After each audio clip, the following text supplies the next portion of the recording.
Hello friends, welcome back to my YouTube channel study media. कैसे हैं आप सभी? उम्मीद करती हूँ कि आप सभी स्वस्थ होंगे, अच्छे से होंगे। तो आज इस वीडियो में हम करने वाले हैं तीसरी कक्षा के लिए पाठ्य पुस्तक परिवेश अध्ययन झरोका का पाठ 5, जिसका नाम है खाएं मौज मनाएं। पिछली वीडियो में मैंने आपको पाठ 4 चले साथ साथ करवाया था। तो चलिए पाठ 5 शुरू करते हैं।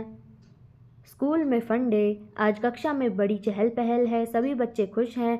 वे सब मिलकर फन डे मना रहे हैं। कल ही सबने तय कर लिया था कि वे अपने घर से मनपसंद खाना लेकर आएंगे। वे साथ मिलकर खाएंगे। देखो, खाना खाने के लिए सब इकट्ठे बैठे हैं।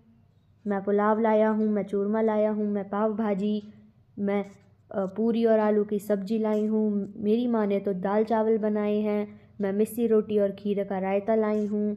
मैं रबड़ी लाया हूँ। मैं पूरी और साग लाया हूँ। आज मेरी माँ बीमार थी, इसलिए मैं कुछ नहीं लाया। अध्यापिका: कोई बात नहीं मनोज, हम सब के पास बहुत खाना है, हम सब मिलकर खाएंगे। खाना खाते समय अध्यापिका ने बच्चे से पूछा, बच्चों, हम खाना क्यों खाते हैं? इसका नेहा ने कहा, भोजन नहीं करेंगे तो भूखे मर जाएंगे और हमारे पेट में चूहे कूदने लगेंगे। अध्यापिका: क्या सचमुच हमारे पेट में चूहे होते हैं जो भूख लगने पर कूदते हैं? सारे बच्चे हंसने लगे। नेहा: अरे नहीं, मेरा मतलब है भोजन से हमारी भूख मिटती है। अध्यापिका: बिल्कुल ठीक, भोजन से न केवल हम अपनी भूख मिटाते हैं, बल्कि यह हमें काम करने और खेलने के लिए ताकत भी देता है। हमारा शरीर स्वस्थ व मजबूत बनता है। हमें सुबह नाश्ता ज़रूर करना चाहिए। इससे शरीर में दोपहर के भोजन के समय तक ताकत रहती है। हम ठीक से पढ़ पाते हैं और खेल पाते हैं। सोचो और लिखो, तुमने आज सुबह नाश्ते में क्या खाया? इसका उत्तर है, मैंने आज सुबह नाश्ते में पूरी और आलू की सब्जी खाई और चाय पी। दोपहर के खाने में तुम क्या खाते हो? दोपहर के खाने में मैं दाल चावल और रोटी खाता हूँ। तुम रात के खाने में क्या खाते हो? गोभी की सब्जी और रोटी। क्या तुम्हें स्कूल में खाना मिलता है? वह तुम्हें कैसा लगता है? इसका उत्तर है, हाँ, हमारे स्कूल में खाना मिलता है, वह बहुत स्वादिष्ट होता है। भोजन जगह जगह का, अलग अलग स्थानों पर अलग अलग तरह का भोजन खाया जाता है। जैसे बंगाल के लोग चावल और मछली पसंद करते हैं। दक्षिण भारत में डोसा, इडली और सांभर शौक से खाया जाता है। गुजरात में ढोकला, फाफड़ा और थेपले खाते हैं। वड़ा पाव महाराष्ट्र के लोगों का मनभाता भोजन है। अब बताओ, क्या तुमने कभी इनमें से कोई चीज़ खाई है? इसका उत्तर है, हाँ, सांभर, इडली, डोसा खाया है। यदि हाँ तो कहाँ पर? इसका उत्तर है, एक होटल में। तुम्हें वह खाना कैसा लगा? इसका उत्तर है, बहुत ही स्वादिष्ट लगा। सोचो और लिखो। अपनी पसंद के खाने की सूची बनाओ। पसंद का खाना: दाल, रोटी, खीर, मक्के की रोटी, साग, मक्खन और नान, मिस्सी रोटी, रायता, मटर पनीर और चावल, कढ़ी चावल। खाने की कुछ ऐसी चीज़ों के नाम लिखो जो तुमने कभी नहीं खाई लेकिन खाने का मन करता है। इसका उत्तर है, ढोकला, फाफड़ा, थेपला। खेत से थाली तक। खीर तो सभी को बहुत पसंद है। आप पर जानते हो खीर कैसे बनती है? खीर बनती है दूध और चावल और चीनी से। इसे बनाने के लिए सबसे पहले पतीले में दूध उबालना पड़ता है, फिर इसमें चावल धोकर डालते हैं। इसे धीमी आंच पर खूब पकाने के बाद इसमें चीनी मिलाकर थोड़ी देर तक पकाते हैं। बस हो गई मज़ेदार खीर तैयार। हमें चावल मिले पौधों से, दूध मिल गया गाय व भैंस से और चीनी मिली गन्ने से। देखो और लिखो। चित्र में देखो और लिखो, हमें किस से क्या मिलता है? हम उससे क्या क्या पका सकते हैं? इसका उत्तर है, गेहूं के दाने से रोटी, पूड़ी, हलवा।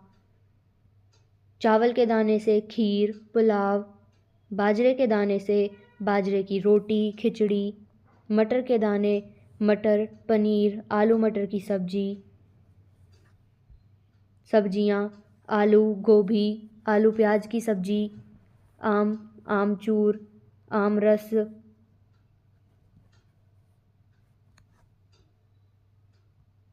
सोचो, छाटो और लिखो।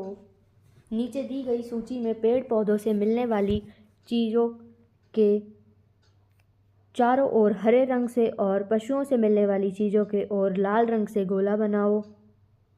खाली स्थान पर खाने की कुछ और चीज़ों के नाम भी लिखो और उन पर गोला बनाओ। तो यहाँ पे आप देख सकते हैं जैसे दूध, शहद, सरसों का तेल, पनीर, मांस मछली, अंडे, ये सब हमें पशुओं से मिलता है। और गाजर, पालक, प्याज, चीनी, गुड़, भुट्टा, पपीता, अंडे, मूंगफली, सेब, रोटी, दलिया, लस्सी, ये हमें पेड़ पौधों से मिलती है। सोचो और लिखो, पेड़ पौधे और जंतुओं से मिलने वाली चीज़ों को हम किस प्रकार खाते हैं, तालिका में लिखो। इसका उत्तर है, जो चीज़ें पकाकर खाते हैं वो है गेहूँ, चावल, आलू, दाल। वे चीज़ जिन्हें बिना पकाए खाते हैं, सेब, आम, केला, पपीता। वे चीज़ें जिन्हें पकाकर और बिना पकाए दोनों तरह से खाते हैं, जैसे गाजर, मूली, बंद गोभी, दूध। हम अनाज और दालों को पकाकर खाते हैं, फलों को बिना पकाए खाते हैं, कुछ सब्जियों को पकाकर खाते हैं, कुछ को दोनों तरह से खाया जाता है, पकाकर और बिना पकाए। पकाने के लिए में भी अनेक तरीके होते हैं, जैसे हम रोटी को सेककर, चावल को उबालकर पकाते हैं, पापड़ को भूनकर, पूड़ी को तलकर तथा इडली को भाप से पकाते हैं। सोचो और लिखो, क्या पके, कैसे पके, पकाने का तरीका। उबालकर चावल, सब्जियों का सूप, अंडे भूनकर, पापड़, बैंगन, मक्की, तलकर, पूड़ी, मट्ठी, जलेबी, सेककर, पूड़ी, पराठा, मक्के की रोटी, भाप से, इडली, ढोकला, पतीड़। अब बताओ, तुम्हारे घर में खाने की चीज़ों को किस किस तरीके से पकाया जाता है। इसका उत्तर है, उबालकर, तलकर, भूनकर, सेककर, भाप से। कुछ चीज़ें ऐसी भी होती हैं जिन्हें हम बिना पकाए भी तैयार कर सकते हैं, जैसे शिकंजी और फ्रूट चाट बिना पकाए बनते हैं। ऐसी ही किसी अन्य 3 चीज़ों के नाम लिखो, जैसे शरबत, लस्सी, मैंगो शेक। आओ ये भी करें। अंकुरित चनों की चाट बनाओ। एक कटोरे में अंकुरित चने डालो, उसमें बारीक कटी हुई प्याज, बारीक कटा हुआ टमाटर और थोड़ी सी हरी मिर्च डालो। उसमें थोड़ा सा नमक डालकर नींबू निचोड़ो। हो गई चटपटी चाट तैयार। खूब चटखारे लेकर खाओ और सेहत बनाओ। मिलान करो, आदतों को परिणाम से मिलाओ। तो खाने से पहले हाथ न धोना, इसे मिलाएंगे। गंदे हाथ से भोजन करने पर हाथों की कीटाणु पेट में जाते हैं और हमें बीमार कर देते हैं। खाते समय टेलीविज़न नहीं देखना चाहिए। छोटे छोटे कौड़ लेकर खूब चबाकर खाना चाहिए। इसे मिलाएंगे हम। टेलीविज़न देखते हुए खाना खाने से हमें भोजन का स्वाद की ओर ध्यान नहीं दे पाते। प्रसन्नचित्त और शांत होकर भोजन करना चाहिए। खाते समय फ़ोन पर या आपस में बात नहीं करनी चाहिए। इसे मिलाएंगे। खाने में स्वाद लेकर शांत मन से खाना खाने से भोजन सुपाच्य होता है। झूठा भोजन नहीं छोड़ना चाहिए, भोजन की बर्बादी होती है। खाने के बाद हाथ धोना और कुल्ला करना हाथ और दांतों की स्वच्छता के लिए आवश्यक है। नीचे खाने पीने की कुछ चीज़ों के नाम दिए गए हैं। इनमें से जो चीज़ें सेहत के लिए अच्छी हैं उनके नाम हरी टोकरी में, तथा जो चीज़ें सेहत के लिए अच्छी नहीं हैं उन्हें भूरी टोकरी में लिखो। जैसे हरी टोकरी में लिखेंगे दूध, फल, चने, हरी सब्जियां, ताज़ा जूस, दालें। और लाल टोकरी में लिखेंगे नूडल्स, कोल्ड ड्रिंक, बासी खाना, बिना ढके कटे फल, चिप्स। तो यहाँ पे वीडियो ख़त्म होती है। अगली वीडियो में मैं आपको पार्ट 6 किस पर पकाएं, किस में खाएं करवाऊँगी। तो ये वीडियो आपको कैसी लगी मुझे कमेंट करके ज़रूर बताएं। वीडियो को लाइक करें, शेयर करें और चैनल को सब्सक्राइब करना ना भूलें। Thank you.